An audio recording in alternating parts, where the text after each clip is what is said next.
আমার বেস্টি এসে আমাকে সরি বলছে। তারপর ক্লাসের কতগুলো অ্যানিমি ছিল, তারাও আমাকে সরি বলছে।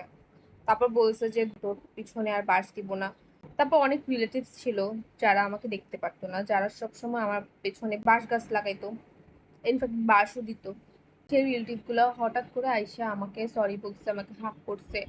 দেন ওরা ওদের ভুলটা বুঝতে পারছে, and ওরা বলছে জীবনেও কোনোদিন কারো পিছনে বাঁশ দিবে না। তারপর আমার মা বাবা এটা শুনে তো অনেক অবাক হয়ে গেছে। আমার মা বাবা প্রমাণ পাইছে যে আমি একটা ভালো মেয়ে। তারপর আমার রিলেটিভরা বলছে আমার মা বাবাকে যে হ্যাঁ, আপনার মেয়েটা আসলে অনেক ভালো মেয়ে, সার্টিফাইড একটা ভালো মেয়ে, অনেক অনেক লক্ষ্মী একটা মেয়ে। আমরা এতদিন মিথ্যা কথা বলছি, ওকে অনেক খাটো করছি, ছোট করছি, খারাপ করছি।